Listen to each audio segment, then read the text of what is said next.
You ever move into a new place and think, this is finally home, only to find out your neighbor is a total snake? Yeah. This story's about how I found out my neighbor was stealing my water, and how one tiny twist of a valve turned his entire life upside down. I didn't lay a hand on him. I didn't yell. I didn't even leave my property. And yet, he lost everything. Let me explain. I live in Asia, and earlier this year, I finally did it. I bought my own house. After years of saving, it felt incredible. The previous owners had moved abroad, so I managed to get the place for an unbelievable deal, a real steal in the middle of a bustling capital city. But there was a catch, of course. The place had been abandoned for nearly 3 years. It was dusty, a little neglected, but it was mine. The first day I moved in, I noticed something odd. There was a motorbike parked right in my private garage, my garage. I hadn't even unpacked a single box.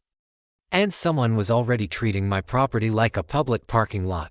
So, I did what anyone would do. I simply rolled the bike out onto the street and had a new, solid metal gate installed that very same evening. A few hours later, I heard it a loud, aggressive pounding on my new gate. I looked out the window and saw some middle-aged man, red in the face, shouting and rattling the bars. That was my introduction to the neighborhood. And to be honest, I already had a really bad feeling about it. Life settled down for a bit after that. I was busy fixing the place up, painting walls, and making it feel like home. Then, one evening, while I was in the shower, I noticed something weird. The water pressure, which was usually great, suddenly dropped to a weak trickle. I stood there, confused, wondering if there was a citywide issue. But then I heard a low hum coming from next door. It was the distinct sound of my neighbor's water pump turning on. A light bulb went off in my head. The real estate agent had mentioned that the water bills for this property had always been unusually high, even though nobody had lived here for years. It was one of those strange details you dismiss at the time. Now, it all made perfect sense. My neighbor must have illegally connected his pipes to mine while the house was empty. He'd been stealing my water for years, not just for himself, but for his entire 3-story building. Including the tenants he was renting to. He was running a business on my dime. It wasn't even about the money. Water is ridiculously cheap here. It was the audacity, the sheer nerve of this man. He saw an empty house, a resource to be exploited, and just took it. He felt entitled to my property, my water, without a second thought. I was furious. But I knew shouting and confronting him would get me nowhere.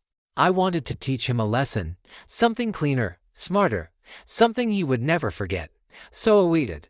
A few nights later, I heard it again, that familiar roar from next door. His pump had kicked on, demanding water it had no right to.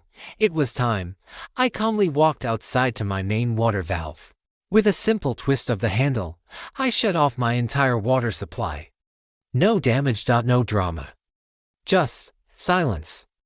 Now, here's the thing about water pumps that a lot of people don't know.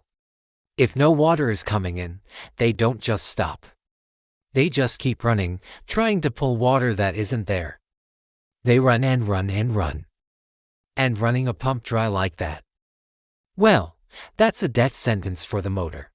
Around 3 a.m., I was jolted awake by shouting, loud, frantic shouting from next door. It turns out, his pump had run non-stop for hours, desperately trying to suck water from a dry pipe. It overheated, blew the main fuse box for his building, and completely fried the electrical wiring connected to it. Within minutes, his entire building lost all power and all water. His tenants were furious, understandably so. 2 days later, both of them moved out, breaking their lease. In my country, landlords are legally responsible for providing essential services like water and electricity. Because he failed to do that, he was hit with a hefty $500 fine from the local housing authority. On top of that, he had to refund the tenants' security deposits and pay for the expensive electrical repairs for the entire building. And here's the kicker, since he's retired, those tenants were his only source of income. He went from being a smug, self-righteous freeloader, to broke and utterly humiliated. A few days later, he came to my gate. He looked tired, defeated. He didn't shout this time.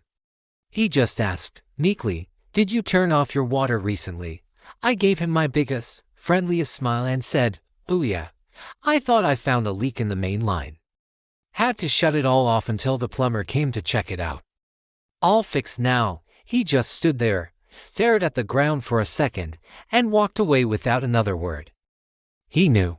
Since that day, he's been packing up his house to move. The street has been wonderfully quiet. I hired a plumber myself, and we found and sealed off every single external pipe connection. No more freeloading. He wanted free water. Instead, he got burned wires, lost tenants, a mountain of debt, and a ruined reputation. Sometimes karma doesn't need years to show up, as sometimes all it takes is one little twist of a valve and a little bit of patience. Thanks for watching. If you enjoyed this story, make sure to hit that like button and subscribe for more. See you next time.